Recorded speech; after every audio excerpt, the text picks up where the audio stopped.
Bueno, es un honor estar aquí delante de ustedes. A veces, como decía un cierto maestro cuando oraba, dice, Señor, venimos delante de ti no como personas que no pecan, sino como personas que necesitan de tu perdón. Y entonces dice, aquí estoy delante de ustedes no como una persona que a veces que sabe mucho o que porque es perfecta también no tiene ciertas cualidades que merece estar adelante, no, sino que a veces porque quieren compartir lo poco que a veces tienen, el poco conocimiento que tengo lo quiero compartir con ustedes y también para que nos podamos ayudar mutuamente en edificación también, en el llevar al terreno de la práctica. Esta es una clase que no es así teórica, no en temas de fe, aparte sí ayuda para fortalecer la fe de cada uno de nosotros, por ejemplo, de dónde venimos, dónde estamos ahorita y para cuál es el propósito, a dónde vamos. Sin embargo, es un poco más de historia. Tal vez es un tema el cual no es tocarlo a veces durante la semana, pero a veces no todos venimos y es algo importante, entonces lo vamos a tocar un poco el día de hoy. Con su permiso, Rab, no es un comentario dentro de la parashá, pero que sí a veces es muy necesario. Incluso está dentro de una serie de clases que estaba dando nuestro Jajam hace tiempo, lo que se conoce como Eligiendo tu Judaísmo. Son como 7 o 9, 12 clases que él estaba dando. Entonces, vamos a ver un poco lo que es, vamos a ver un poco lo que son las tradiciones, las dos tradiciones, por ejemplo, la Ashkenazí y la Sefaradí, y cómo se viene desglosando todo hasta el día de hoy. Y por ejemplo, en dónde estamos nosotros y cuál es la tradición que profesamos, o si es una mixtura que tenemos ahora o algo hemos hecho lo que hizo el judaísmo ashkenazí después, que fue una reforma, en cómo se vino también dando lo que es el reformismo, el tradicionalismo y todo eso. Vamos a entrar con esto, lo que dice la Mishnah 5 de Rabban Gamaliel: el hombre inculto, dice, no puede temer al pecado, el ignorante no puede ser totalmente piadoso, el generoso no puede aprender, ni el colérico puede enseñar, el que mucho negocia no puede llegar a ser sabio, donde no hay líder, trata tú de ser un líder. Dice, la Mishnah de Rabban Gamaliel dice, no juzgues a tu propio prójimo hasta no estar en sus pies o en sus zapatos. No digas que vas a ir más tarde, lo que puedes oír ahora. Dice, no digas que no digas que no vas a oír más tarde de lo que puedes oír ahora. Y no digas estudiaré cuando tenga tiempo, porque quizás nunca llegue ese tiempo. No confíes al que está a tu lado, tampoco confíes en ti mismo hasta el día de tu muerte. No digas algo incomprensible pensando que puede ser comprensible hacia los demás. Eso es lo que se solía decir el Rabbi Gamaliel. Y también en la Mishnah 12, Rabbi Yossi solía decir, prepárate a aprender Torah, pues no la obtendrás por herencia, y que todas las acciones se inspiren en las intenciones puras para glorificar a Dios. Entonces vamos a ver un poco de lo que, si el judaísmo que Moshe profesó era el mismo judaísmo que estuvo en los tiempos de los profetas, y si fue el mismo que estuvo en el tiempo de los jueces de Israel y en el tiempo de los reyes, si fue lo mismo o cambió en ciertas circunstancias según las épocas. Incluso Moshe, cuando recibió la Torá del monte Sinaí, en parte los dijo literalmente también al pueblo, pero hay cosas que no quedaron específicas. Algunos dicen que todavía siguen en disputa hasta el día de hoy, como también lo estuvieron en la época del segundo templo y en la época del primer templo, y por eso que surgieron varias escuelas en el tiempo de nuestro santo maestro Yeshua, o algunas escuelas surgieron más antes, como fue la de los esenios, los fariseos y los saduceos, en el cual nuestro Rab dio una clase anteriormente en cuanto a la historia de lo que es el judaísmo. Entonces, como en ciertas circunstancias cambiaron, pero hay temas de de Jarajá que dice que Moshe no los concretó. Y entonces, ¿por qué? Porque no eran los mismos tiempos y los mismos ambientes. Entonces, según el tiempo, el lugar, siempre las circunstancias van cambiando. Por ejemplo, también lo que fue en Babilonia, hay muchas circunstancias que cambiaron en el cual de ahí va surgiendo lo que vamos conociendo hasta el día de hoy. Porque los que estuvieron en Babilonia, desde cuando regresaron con Nehemías, Zorobabel y Esdras, no regresaron todos. Solo fue una minoría, porque una gran parte se quedó por el estatus económico. Y eso siempre ha sido así. Desde Moshe, cuando salen de Egipto, dice que hay una parte que no sale de Egipto. ¿Por qué? Porque estaban bien cómodos económicamente. Y muchos a veces no queremos dejar ciertas cosas, a veces nuestra patria u otros lugares, por cuestión de economía. Y algunos salimos afuera por cuestión de economía. Entonces es lo que ha pasado con nuestro pueblo de Israel en el transcurso de toda la vida. Y por ejemplo, lo que es en Babilonia se va a venir a conocer también de dónde surge cierto movimiento que conocemos hasta el día de hoy, y cómo también cierto grupo va a salir de lo que va a estar siempre en Jerusalén, los que no se mueven de Jerusalén. Y alguien decía un comentario, dice: ¿quién tiene más autoridad? Dice, ¿un gentil o un israelita? Y dice, o más, lo vamos a llevar más allá, ¿quién tiene más peso? ¿Alguien que se convierte o alguien que nace ya judío? Dice que ya nace. ¿Quién tiene más autoridad? ¿Un rabino que nace en Jerusalén, se crece y se forma en Jerusalén, o un rabino que viene de afuera, un maestro? Entonces dice ellos, pues el que está en la tierra santa. Y ahí viene un dicho donde dice, hay dos clases de justo, el justo que sufre y el justo que no sufre. ¿Pero por qué dicen? Porque hay justos que nacen y son hijos de justos, y hay otros hijos que se hacen justos, les cuesta más. Y entonces ellos van a sufrir siempre más por el proceso que les va a traer. Y ahí quiero entrar un poco, por ejemplo, en cuanto a la vida de lo que es el judaísmo, la vida de un converso, como estaba en la sinagoga en el tiempo de Rab Saúl en el exilio, y por ejemplo lo que se conocía como los de la puerta, los oyentes, porque no todos eran parte que tenían un mismo estatus, sino tenían diferentes estatus. Por ejemplo, los que habían fundado la sinagoga, los que se hacían conversos, los prosélitos y los de la puerta.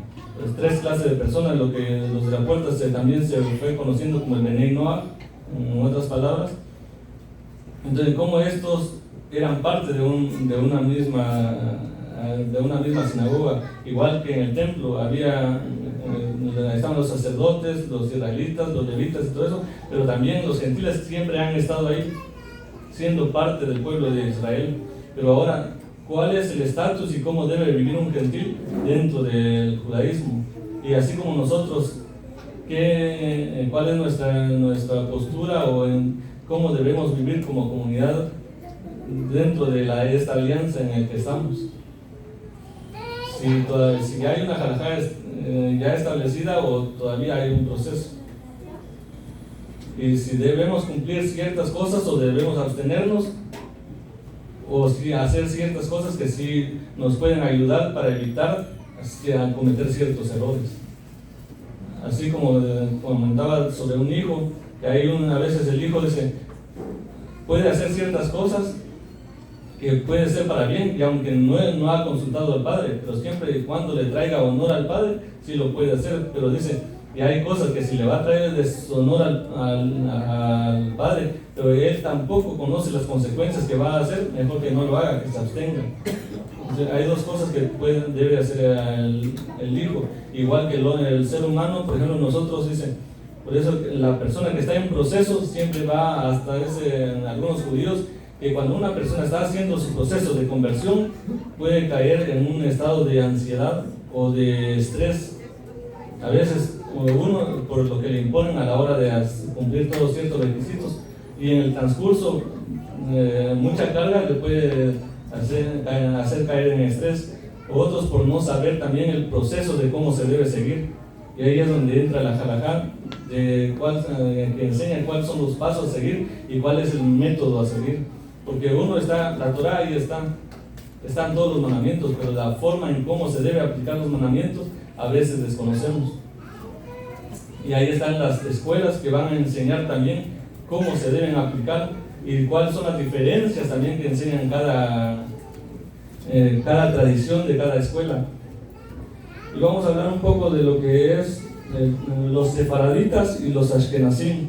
Estamos hablando de lo que voy a hablar un poco es del año 1000 para adelante, porque del año 1000 para atrás casi solo se conocía más del ashkenazí y sefaradí, no había otros movimientos. Pues, al término sefaraditas se les da a los descendientes de Portugal y España, solo son 2 países, no más, y después se fue expandiendo, pero vamos a ir viendo más después cómo. Y por ejemplo, los ashkenazim más se les conoce a los que provienen de Alemania y Polonia, y después se fue esparciendo lo que es Hungría y Rusia. ¿Pero por qué? Porque esas comunidades eran grandes y tenían yeshivot grandes, y entonces habían otras comunidades pequeñas, así como inició el Jajam. Por ejemplo, hay comunidad central, pero hay otras personas que tienen una comunidad de Benei Noach en Guatemala, entonces hacen preguntas, está la comunidad central, y de aquí se van las respuestas y todo eso. Entonces eso fue que en Alemania habían grandes yeshivot que venían grandes preguntas, venían grandes sabios a formarse ahí en esas escuelas, y de ahí se iban también, ya por ejemplo si venía un morén, ya se iba como un rabino para enseñar y formar otras comunidades en ciertos grupos, como lo fue en Austria y en Lituania también, pero más se formó en lo que es Alemania y Polonia. Y ahí sucedió un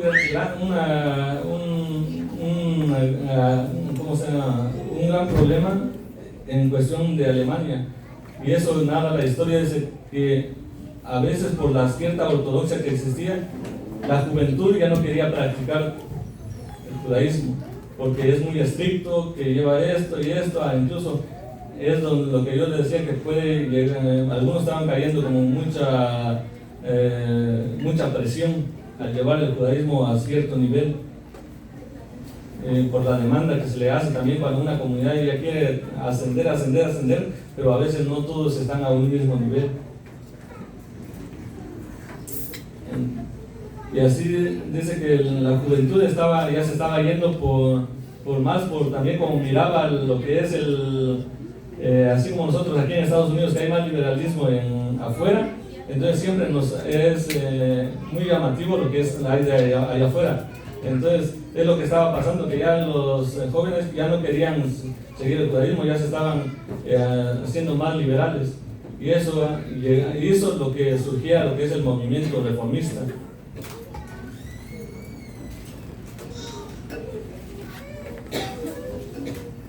Y el movimiento reformista viene, dice, para atraer a las personas que se están alejando de la Torá. Por eso hace la reforma otra vez. ¿Por qué? Si esta persona se está yendo por cierta costumbre, por lo que ve allá, mejor vamos a incorporar cierta cosa que hay acá para que él se regrese otra vez y no se vaya de una vez. No queremos perder a todas las personas. Mejor permitamos ciertas cosas para que así ellos no se vayan. Y eso es lo que fue pasando dentro de las sinagogas, pero dentro de las mismas sinagogas que algunos líderes también copiaron, por ejemplo, algunas costumbres, por ejemplo, de lo que se conoce como en algunas iglesias, ¿cómo se llama?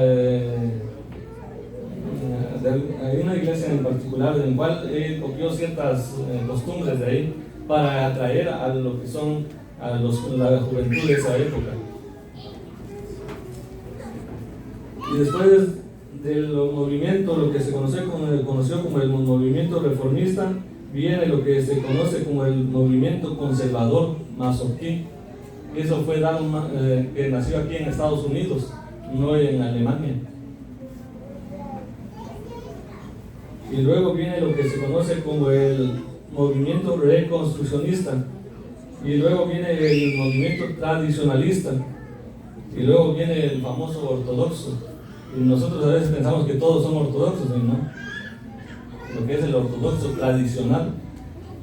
Dice, nadie se consideró ortodoxo para ellos. Eran los que se habían quedado, pero ellos dicen, hacían la liturgia, porque todo ese movimiento reformista ya introdujo lo que es el Yiddish, y los originales dicen que siempre rezaban en la sinagoga solo en hebreo, la lectura de la Torah solo en hebreo. Ya los demás ya implementaron el Yiddish en esa época y otras costumbres más. Entonces, que ellos como no quisieron seguir las prácticas de los reformistas, entonces ellos se quedaron conservando siempre esas tradiciones. Y entonces, dicen que los demás, como veían a esos grupos que muy estrictos y que querían seguir según la disciplina que venía antes, entonces a ellos les llamaron ortodoxos. Les llamaron, pero no ellos se hicieron llamar ortodoxos. Y ahí dice, y a ellos les gustó ese nombre, entonces se quedó así, movimiento ortodoxo. Un movimiento ortodoxo tradicional, sin ningún cambio alguno. Y viene, ahora, ¿cuál es la diferencia de estos grupos?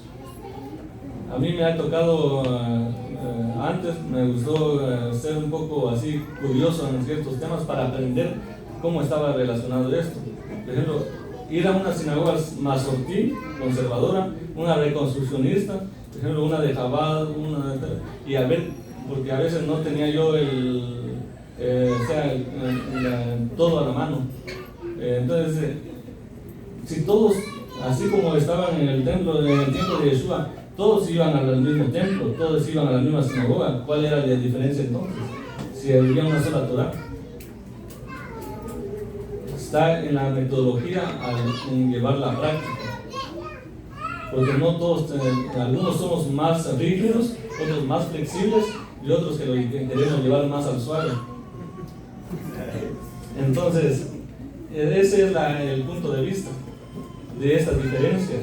Por ejemplo, el movimiento reformista también practica lo que es la Torah oral, y esa es la diferencia, que va a hacer la diferencia a todos esos grupos. La Torah oral. El judaísmo ortodoxo tradicional sigue lo que es la Torah oral, Torah Shebal Pei, la Torah Shevitab. Entonces lleva la Torah oral a rajatabla, como si fuera el mismo nivel, el mismo rango que la Torah oral, la Torah escrita, porque esa es la interpretación de la ley escrita. Entonces todo eso lo llevan a pie de la letra. Si, por ejemplo, en cómo se hace los tzitzit, no hay realmente cómo se debe hacer los tzitzit, por eso hay diferencias. Pero ¿quién lo estableció eso? ¿Y de dónde viene? Según la ley oral. Y aunque hay otros movimientos que están, por ejemplo, en Israel, lo que se conoce como el caraísmo, que surgió antes, pero dice que con ese grupo hubo un rabino llamado Sadia Gaon, que discutía a través con ellos, al final dice que los caraítas ya no sabían qué responder, porque no llegaban a la capacidad de Sadia Gaon. Y Sadia Gaon fue un gran hombre que dice que también a él no muchos lo respetaban en Jerusalén, porque él venía de afuera, de Babilonia. Y como él, dicen, no fue tanto un gran líder dentro de Jerusalén, pero afuera, en el Galut, fue uno de los grandes luminarios. Entonces, lo que hace el movimiento reformista es que sí cumple con la ley oral, pero no es una ley, como le dijera yo, no tiene el mismo peso que la Torah. Como por ejemplo en el judaísmo en Jerusalén ahorita, todo lo que es en la Knesset se rige bajo el Talmud, y a ellos lo dejan a conciencia. Bueno, si tú cumples con la Torah de Moshe, pero si quieres cumplir con la Torah oral, pero no se te exige que lo hagas a rajatabla, sino que hazlo según tu capacidad, según tu nivel de conciencia, y así. Ahora, el conservador ya es un poco más estricto, por eso se llama el que conservó también las tradiciones.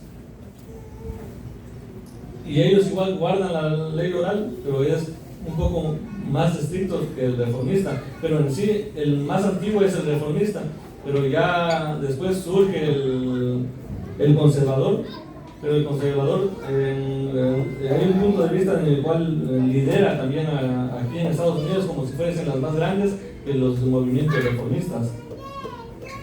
Y viene el reconstruccionista también, que eso hace cierta diferencia al reformista y al conservador, pero eso es también en la práctica, y eso surge por ciertas cuestiones que suceden aquí en los Estados Unidos. Y uno, porque muchos de los, ¿cómo se llama?, de los hijos de los rabinos o de otros ya quieren entrar en la política o quieren estudiar en escuelas seculares, y eso hace, como en el judaísmo se le impide hacer ciertas cosas. Por ejemplo, si vas a ir a la universidad es en Shabbat, como si no se te permite, y entonces hacen ciertas cosas ahí para que la persona pueda ya ir a las escuelas seculares. Y ahí sale yo lo que es el movimiento reconstruccionista. Y los tradicionalistas son aquellas personas que casi solo llevan las cosas por tradición. No es a veces donde nosotros vemos también.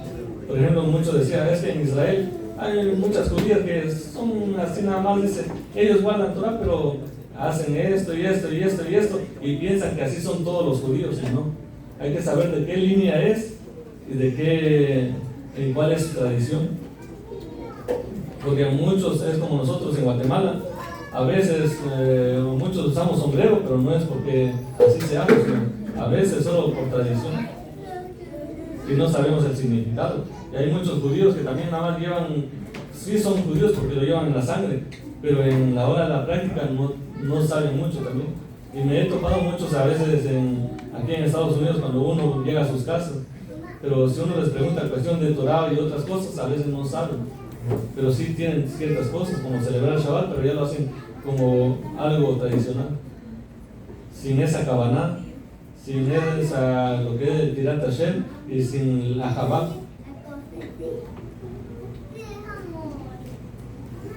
Y después de ellos vino el reformista, copió algunas tradiciones de la iglesia luterana, y fue lo que cambió lo que es la Mejitzá. La Mejitzá que estaba antes en las sinagogas era lo que, por ejemplo, en las sinagogas tradicionalistas también existía igual que en las sefaradí. La Mejitzá es lo que divide entre hombres y mujeres, la pared intermedia.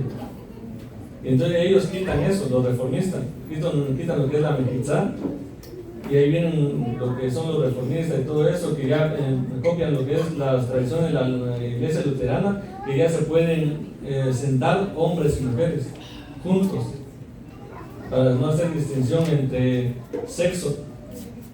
Y ahí viene lo que también entra un poco lo que es el judaísmo conservador y el reconstruccionista, porque ahí ya permiten lo que es la famosa rabina, no rabino, sino rabina. Ya entra la mujer también con autoridad. La mujer ya puede usar un talit, lo cual en el judaísmo tradicionalista ortodoxo está prohibido.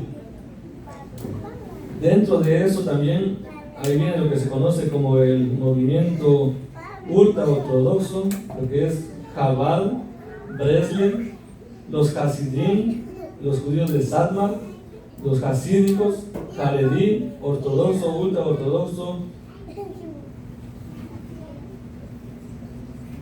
y el término cabalista.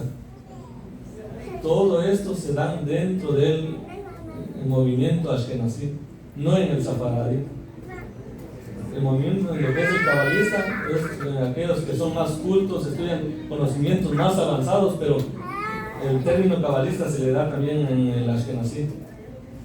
En cambio, en el Sefaradí no hay nada de eso.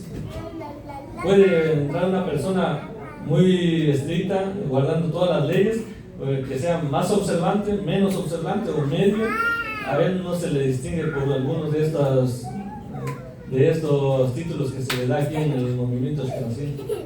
Y por eso en el movimiento sefaradí muchos se visten de colores, para no hacer diferencia entre los demás, quién sabe más o quién es más que otro y menos que otro, para que todos seamos iguales. Y la forma de ver el judaísmo ashkenazí es, se viste de negro, blanco y negro, porque es la forma de pensar de la persona. Así como dice, no puedes estudiar otra cosa más lo que te diga tu rabino. Si te dice sí, sí, sí, o no es no. Haz esto, y si te dice hazlo, es porque lo tienes que hacer, y si no lo hagas, es porque no lo tienes que hacer. Y en el sefaradí es diferente, porque ahí hay otras opciones. Puedes ir a consultar a otro rabino. Y ahí vienen también otras tradiciones que se van a ir reformando dentro de la sinagoga. Y no solo de la sinagoga, sino también en la vida familiar y en la vida social. Ahora, en el judaísmo, lo que se conoce en el judaísmo sefaradita, lo que es, eso fue dado en Portugal y España. Y luego, algunos se van para Turquía, Italia, y Marruecos, Egipto y Grecia. Pero cuando se van para Grecia y Roma, que hay algunos grupos ahí, y muchos les llaman sefaraditas, pero no son sefaraditas.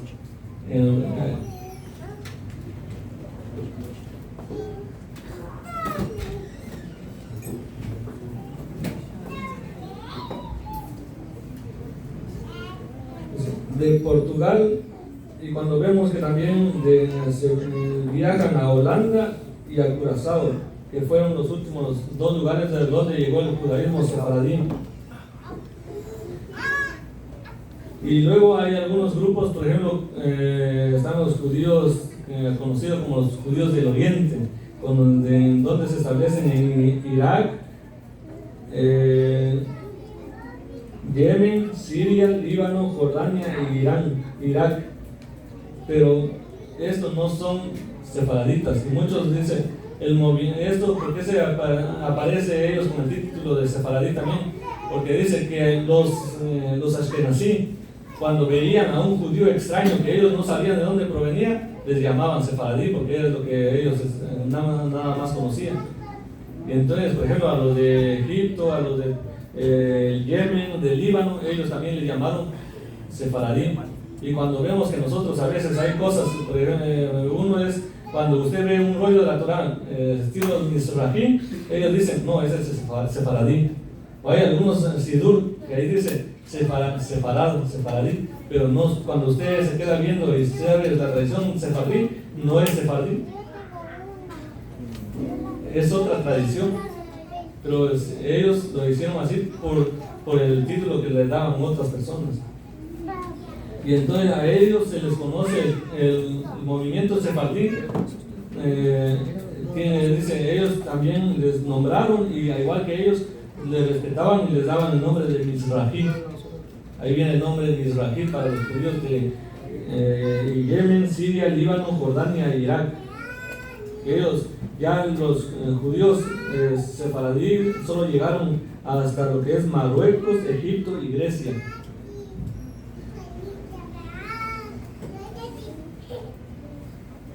Y por ejemplo, hay unas comunidades que estaban en Italia y Grecia, se llamaban los Romaniots. Y ellos tenían diferentes tradiciones, diferente liturgia, pero cuando llegan los sefaraditas ahí, dice que hay una mezcla. Y ellos dicen, con el tiempo llegaron a hacer cierta liturgia, la mitad en sefaradí, la mitad en estilo romaniot. Pero como ellos eran pocos, dice que al final se fueron acabando y fue prevaleciendo lo que es la comunidad sefaradita en esas comunidades. Y hasta ahora dice que muchos de los romaniots que se conocen se establecieron también en Esforno, y en Esforno es donde sale el famoso Cristóbal Colón, de ese lugar y de esas comunidades. Era romaniot, pero con tradición sefaradí.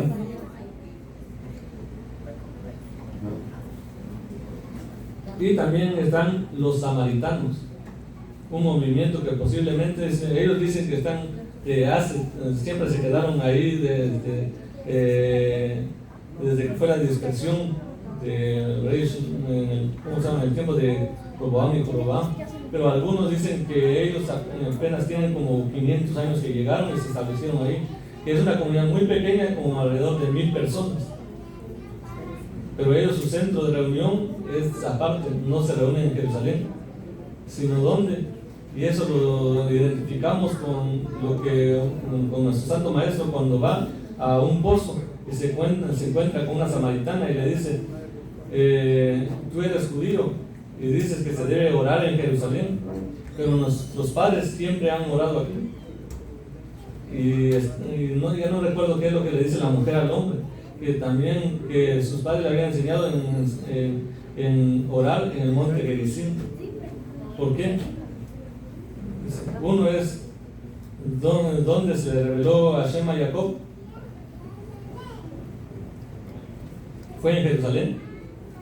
No fue en Jerusalén. Y entonces hay muchas tradiciones que tienen la comunidad samaritana, que ellos siguen ciertas tradiciones, y como Hashem se le reveló a Jacob en ese lugar, entonces ellos siguen orando en ese lugar. Así como también ellos levantaron ciertos altares, uno en Belén y otro ya no me acuerdo del otro lugar, entonces hicieron como su centro de culto en esos lugares, y es donde asisten hoy en día los samaritanos. Pero ellos tienen también otras tradiciones, y por ejemplo, ellos manejan lo que es la tradición de lo que es la lectura de la Torá, pero muy antigua, más antigua que los sefaraditas y que los ashkenazim. Incluso algunos dicen que no es paleotécnico, ¿cómo se llama esto del hebreo? Pero sí es un hebreo muy antiguo, que ellos no solo lo escriben, sino lo hablan también. El paleohebreo. Pero ellos hay otras tradiciones que tienen también, que son más antiguas y el cual son buenas, pero entonces no todo el judaísmo no lleva un solo estilo de halajá, sino hay diferencias. Y por eso quería tocar un poquito de esto. En cuanto a la cobertura de cabello, hay ciertas diferencias entre el ashkenazí y el sefaradí. Por ejemplo, el ashkenazí usa sombrero, pero hay que ver el estilo de sombrero. El sefaradí usa sombrero, pero diferente tipo de sombrero y de colores. El ashkenazí siempre color negro. Y también, por ejemplo, donde hace frío, mucho frío, están los famosos strimer, lo que usan ellos, de cola de zorro. Y en cuanto a las mujeres, igual. En el ashkenazí es donde hay algunos que se cubren bien, algunos no se cubren bien, así como el movimiento reformista, ellos no se cubren bien. Y unas que usan peluca también. Entonces, ¿es kosher eso o no es kosher? ¿Es una halajá buena o no? Si lo debemos adoptar o no también. Entonces, y cómo lo establece la Torá y cuál es lo mejor para nuestras comunidades. Y uno es que el judaísmo netzerita, pero nosotros, si dentro del judaísmo netzerita somos judíos o somos comunidad de Bnei Abraham, y cuál es el nivel en el cual debemos llevar también nuestra vida, a qué ritmo. Porque no somos judíos, pero entonces ¿cuál es lo que nos conviene a nosotros? Entonces, y como dice, existen también los judíos que fueron convertidos a fuerza al cristianismo y que están regresando. ¿Qué pasa con ellos?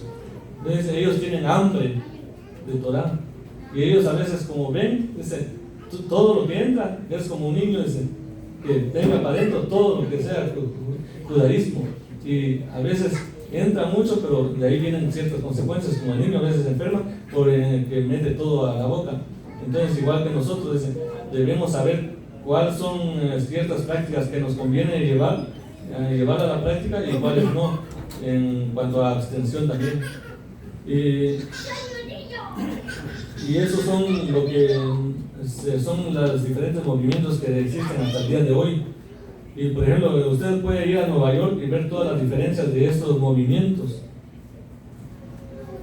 Pero allá están los famosos Hasidim, los de Chabad, los de Breslev y los de Satmar. Los de Satmar siempre usan botas y los otros movimientos no. Y uno de los judíos también, Hasidim, es el tipo de sombrero. Muchos usan así como muchos dicen, ese es un sombrero de mago, pero no.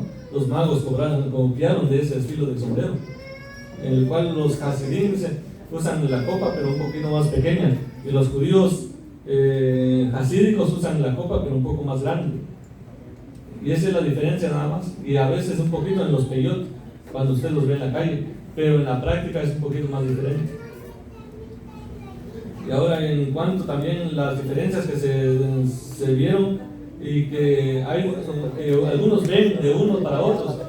Cuando dice un judío sefaradí, un judío ashkenazí, dice, un ortodoxo va a una comunidad sefaradí, ¿qué piensa? No, estas personas son movimientos ortodoxos. ¿Por qué? Porque los sefarditas nunca han cambiado, no ha habido alguna reforma dentro del sefaradí. Siempre preservan lo que es la mezcla entre hombres y mujeres por separado.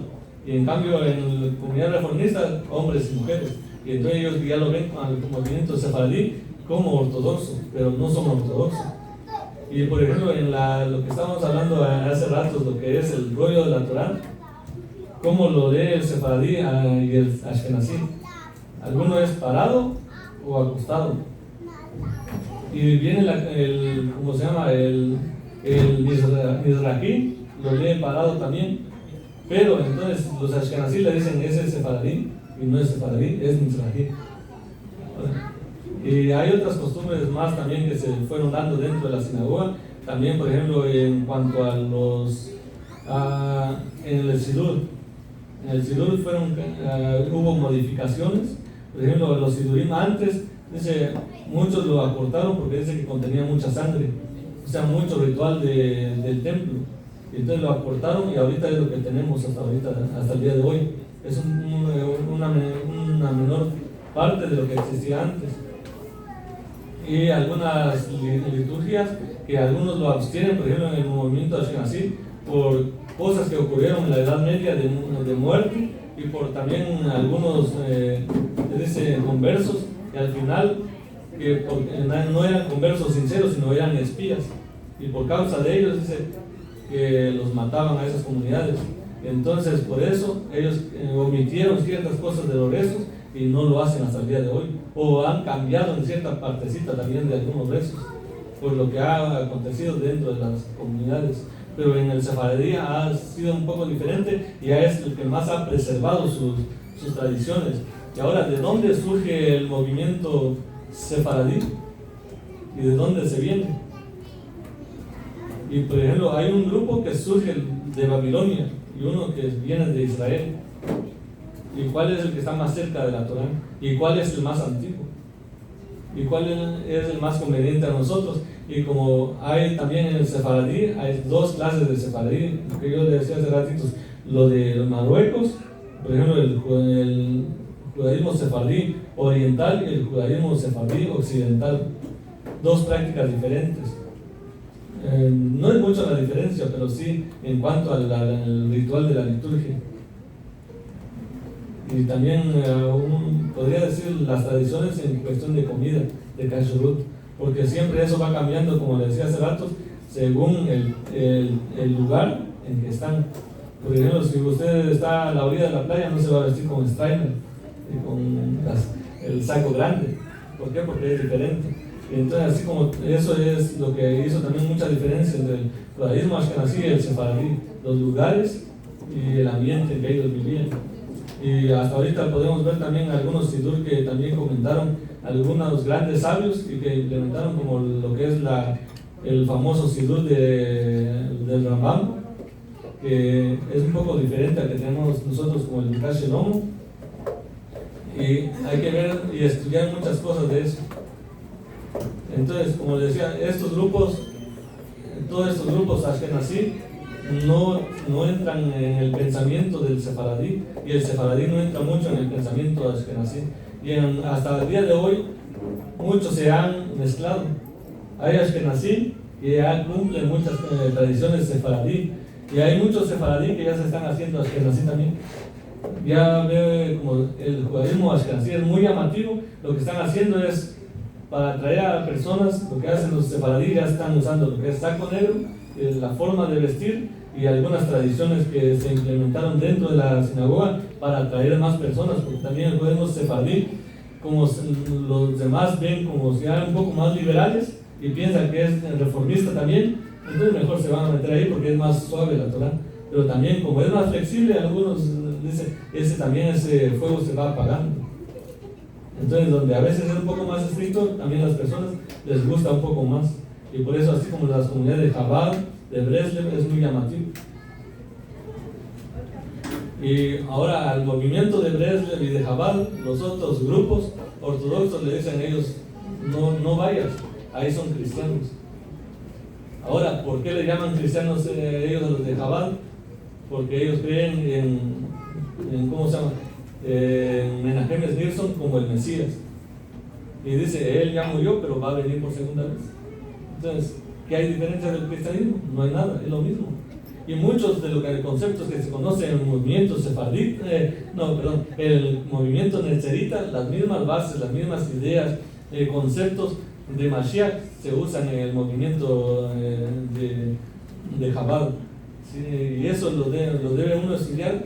Y ¿por qué los judíos también ortodoxos no mucho comparten con Chabad? Por lo mismo. Y en de Breslev lo mismo, porque ellos creen en Nachman. Entonces dice que esos movimientos son un poco cristianos dentro del mismo judaísmo. Y por eso casi no hay diferencia. Y a muchos en Israel, por ejemplo, otros grupos prefieren ir a otras comunidades menos al de Chabad y al de Breslev. Porque como si para ellos no existe ese judaísmo, no es parte del judaísmo.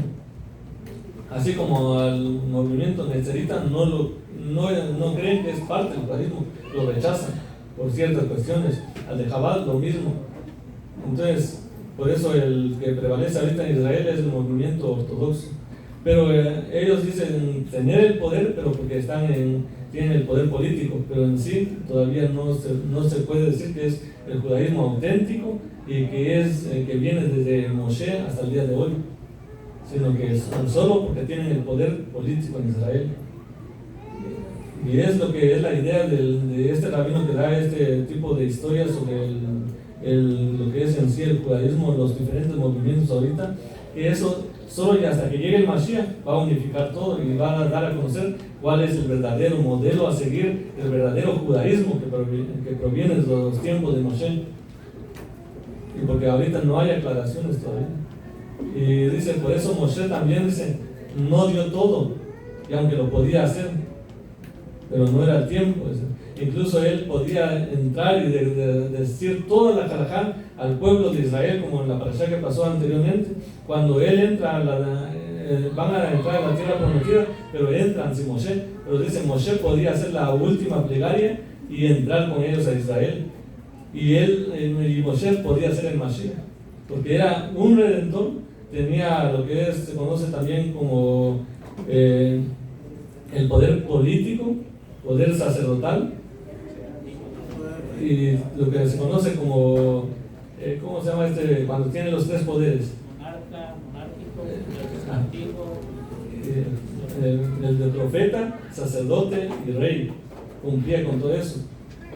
Pero hay otro título, como Mashiach viene de la parte de cómo se llama el sacerdote, de Malquitzedek. El título Malquitzedek es un título que se da a una persona que cumple con estos tres poderes. Las coronas. Las tres coronas. Y entonces Moshe cumplía con estos requisitos, sí cumplía. Pero ¿qué pasó? El pueblo no era merecedor de eso. ¿Por qué? Por todas las quejas que hacía. Es así. Y por eso también Dios dice que no dio a conocer todas las halajot para esa época, para dejarle así el espacio al que le iba a seguir después, a Mashiach. Y Mashiach va a ser el que va a dar definitivamente todas las halajot de cómo se debe establecer toda la Torah en sí. Pero eso será pronto en nuestros días. Y no sé qué hora es. Ese es un poquito de resumen de lo que quería dar. No hay tiempo para ver ciertas tradiciones y costumbres que hay dentro de estos grupos, pero sí para que nos hagamos una idea nada más, que cuando vemos a ciertos judíos, no digamos que todos son ortodoxos o que todos son sefarditas, ¿no? Sino que hay ciertas ideologías. Y por ejemplo, como yo les decía, en cobertura del cabello, en forma de vestir, no podemos establecer, copiar de ellos todo y ponerlo para nuestras vidas también, porque debemos saber de dónde vienen y por qué se practican ciertas tradiciones. Y hablando un poquito sobre lo que es el amor de hace ratos, voy a agarrar 5 minutos de más. Que cuando vemos que allá que están las 12 sefirot, que lo podemos ver también como 12 midot, 12 cualidades, 12 atributos, pero dentro de eso está lo que es el amor. Y el amor en sí, también como decíamos hace rato, tiene su parte negativa. Y entonces hay amor de pareja, hay amor lo que es de padre a hijo, que no es lo mismo que el amor entre marido y mujer. Hay dos conceptos que usa el Creador dentro de la Torá. Es uno con el pueblo de Israel. Uno es como una calá, el pueblo de Israel, y otro es como hijos. Entonces, la forma de expresar ese amor es diferente. Y muchos decían que es el amor, pero a veces es como decir qué es color. Muchos decían, esa es una pregunta que nos hacían a veces en la escuela, ¿qué es color? Y uno empezaba a decir, eso es. Pero esos son definiciones o ciertas cosas que son derivados del color, pero en sí, ¿qué era el color? Es como decir que es el amor. El amor encierra casi cuando usted cumple con todo, entonces ya existe el amor. Por ejemplo, en la pareja no puede uno llamar amor a los 3 días de casado. Porque el amor es un producto, fruto de al cabo de cierto tiempo. Cuando usted conoce a la mujer, también trabaja con la mujer, tiene cualidades, y ahí va naciendo el amor. No es algo que se vende y se compra, sino hay que ganárselo también. Entonces decía un rabino en esta, dice, ¿qué es lo que más la mujer quiere en un matrimonio? Y uno decía, amor. Pero dice, amor en el día, amor en la noche, amor en el desayuno, almuerzo y cena. La mujer se va a aburrir. La mujer a veces no quiere amor, sino que tiene su tiempo, o sea, es parte esencial, pero no es lo primero. Y entonces, para que una pareja funcione y el amor se dé adecuadamente, es cumplir con la Ketubá, lo que está escrito en la Ketubá, y ahí viene lo que es de los secretos de la Ketubá. Entonces, igual, ¿cómo se da el verdadero amor con el Creador? Es cumpliendo con los mandamientos. Por eso le dice, si obedecieres a mis mandamientos, seréis mi especial tesoro. O cuando le dice el maestro a Pedro, Pedro, ¿me amas? ¿Y qué le dice? Entonces, pero después le da la conclusión, apacienta mis ovejas y guarda mis mandamientos. Entonces, ¿qué es en sí? Cuando también el amor en pareja solo se da y se ven los resultados cuando uno cumple con lo que está escrito en la Ketubá. Y uno de lo que aparece en la Ketubá es lo que la mujer es esencial para su vida. Y si también para el hombre, porque si no, ese matrimonio en un mes se desborona. Y uno es el trabajo. El hombre salga a ganar el sustento. Si el hombre no trabaja, ¿cómo cree que va a reaccionar la mujer a eso? Un libro de amor ahí. Ni porque usted le da amor y cariño, le hable bonito, pero si no hay pan en su mesa, lo que le va a sacar a usted con escoba. Ese va a ser el resultado de ese amor. Entonces, no siempre es el amor, o sea, hay que ver de dónde viene el amor. Y otros dicen otras cosas que son que de dónde van, también tienen que ver las otras cualidades. Pero el amor y el temor es de donde cuelga todas las demás cualidades que son necesarias dentro del matrimonio, para que pueda haber un amor bonito, barato y para siempre. Siempre llevando, y por eso dice que uno de los atributos que el Eterno nos da es estudiar Torah. Dice, había una persona que iba a la sinagoga constantemente, dice, pero nada más iba a escuchar. Y un rabino le dijo, ¿qué pasa? Dice, tú vienes, ¿por qué nada más? Es que yo nada más vengo a estudiar, dice, porque mi mamá me pide que yo venga, escuche, pero como mi mamá es judía, ella nada más está en cama, está paralizada de los pies, no puede venir a la sinagoga. Entonces yo vengo por ella, escucho, y llego a la casa y le repito todo lo que aprendo acá. Y así pasó eso. y cuando murió la mamá, él se alejó, se fue. Pero dice que cuando después le iba en la calle, veía algo que sucedía y rápido le sonaba el oído y venía ciertas cosas, palabras del rabino. Y le dice, no pudo vivir más así porque siempre le recordaba al rabino las palabras de la Torah, lo que decía Moshe, lo que dice el profeta y todo eso, las consecuencias que al no practicar los mandamientos, y eso le venía a la cabeza, todo lo que escuchaba. Y ahí venía de donde viene otra persona también, dice, donde le pregunta a un rabino dice, ¿será que yo puedo ser perdonado por todos esos pecados que he hecho? Y le dice, ¿cuál es tu pecado? Es esto y esto y esto. Y también, como decía Pelelo, las leyes del Cajarot y todo eso que él había cometido, y dice, déjame consultar con mi otro rabino más grande. Y fue y le dijo. Y le dio el papelito, y el segundo rabino le dice, lo lee y se queda impresionado que solo con esto va a cambiar la vida de esa persona. Y al final dice, lo que solo estudia Torah, y eso te va a purificar. ¿Y por qué? Porque el estudio de Torah se purifica a la persona. ¿Y dónde encontramos nosotros perdón? En la Torah.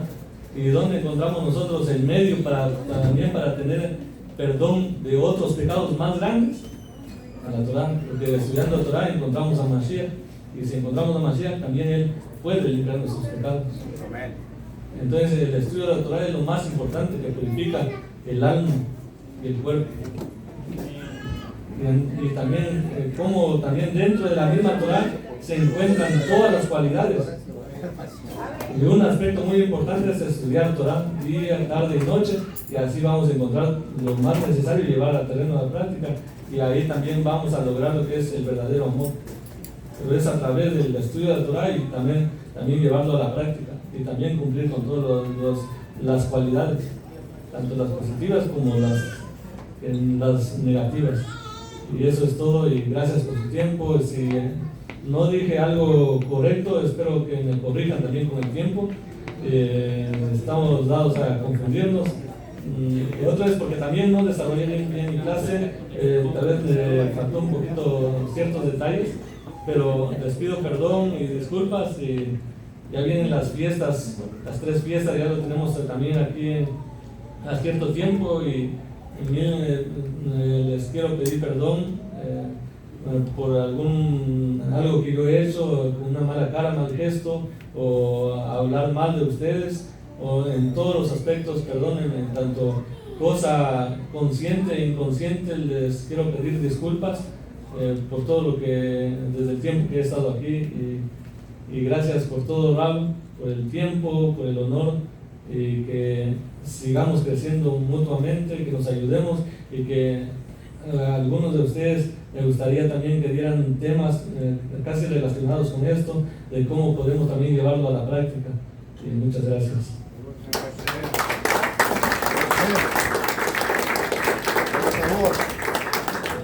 Baruch Hashem, todo acabó. Hashem te bendiga, te guarde. Bueno, y diste un resumen de lo que hemos venido estudiando los lunes de la historia de Israel. Y concluyo con esto porque es importante que sepamos esto. ¿Okay? El judaísmo es muy variado. No hay una sola expresión de judaísmo. Hay mucho judaísmo.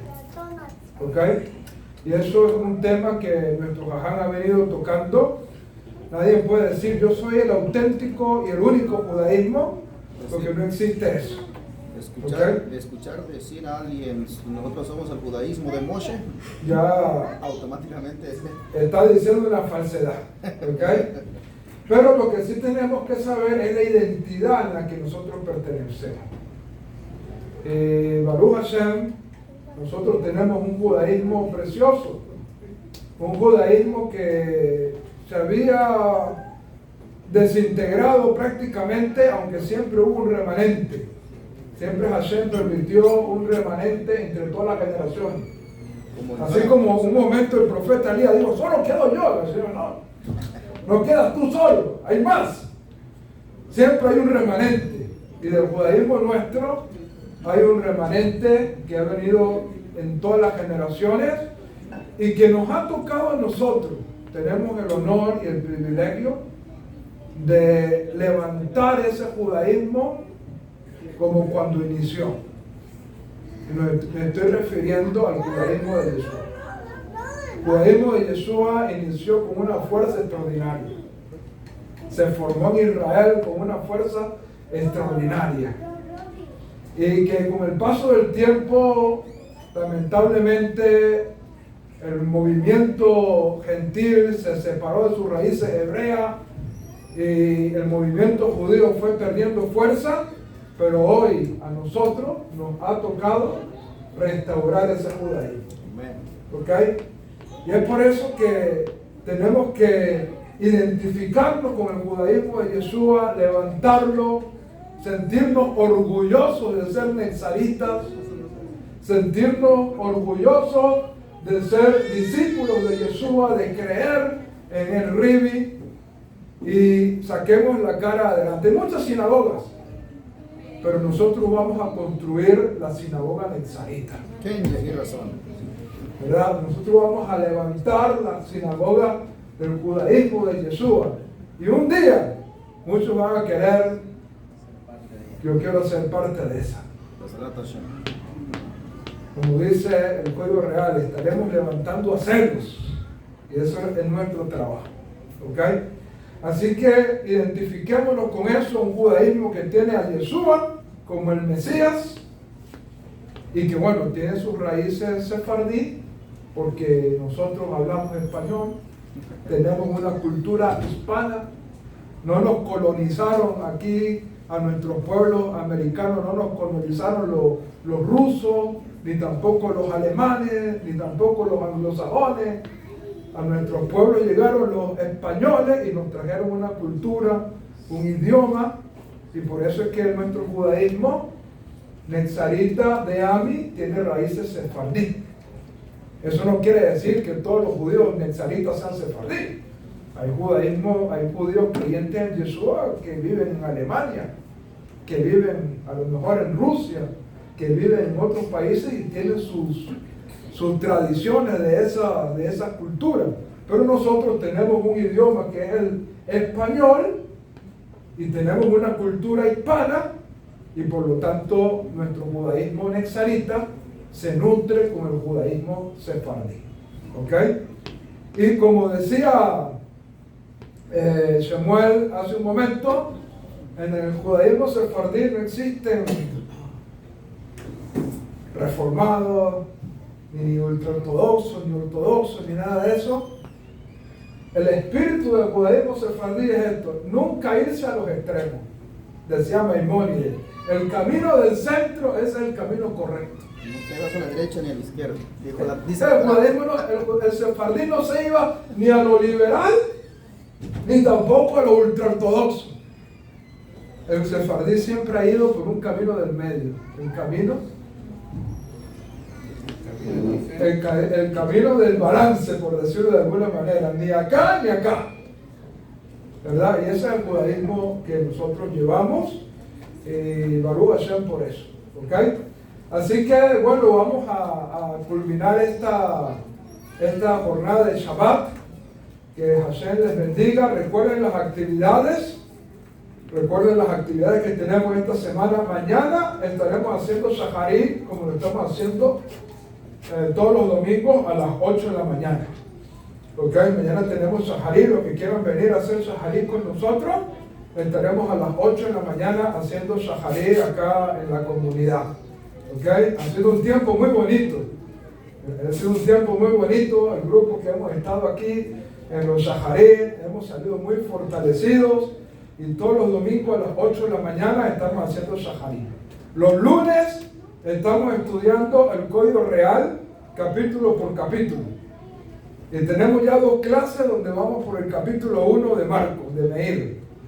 Y apenas hemos llegado al versículo 12, creo. Entonces nos queda un montón de versículos para seguir estudiando el Código Real, el capítulo 1 de Meir. ¿Ok? Entonces los lunes estamos estudiando el Código Real, capítulo por capítulo. Los martes las mujeres a las 11 de la mañana, 11:30 de la mañana, las mujeres se reúnen a las 11. A las 11 las mujeres se reúnen acá a estudiar, ¿verdad? Y los jueves estamos estudiando la Torá y la estamos reforzando con el hebreo. Okay, algunos todavía están batallando ahí con los verbos. Estoy metiendo un poquito de los verbos para que sabemos cómo se conjugan.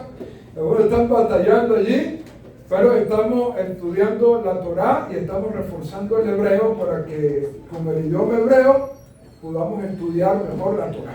No es lo mismo leer una Torá en español que leerla en hebreo. Porque cuando tú ves el hebreo, ves más cosas que no la ves en la traducción. ¿Ok? Entonces eso lo estamos haciendo los jueves y bueno, todos los días en la noche, las oraciones que están haciendo nuestra amada Ayelet, está haciendo ahí las oraciones todas las noches, de lunes a domingo o de lunes a jueves. De lunes a jueves están haciendo las oraciones y bueno, preparándonos. Esta semana vamos a bajarles mucha información. Porque con la ayuda del cielo, el martes vamos a tener una reunión de liderazgo, ¿okay? Y vamos a planificar las festividades que vienen. Vienen 3 fiestas maravillosas. Viene Rosh Hashanah, viene Yom Kippur, y viene Sukkot, y bueno, Shenuye Tzere, Simchat Torah, y el cumpleaños también de Baruch Hashem. Entonces va a venir un ciclo festivo muy bonito, lo vamos a estar planificando esta semana con los líderes y estaremos bajando la información. Queremos que este ciclo festivo sea muy especial, ¿ok? Sea muy especial y sin apartarnos de la tradición, pero añadiéndole algunos detalles allí que podamos innovar para hacer de estas festividades algo muy especial para cada uno de nosotros. ¿Okay? Así que, Baruch Hashem, recuerden eso.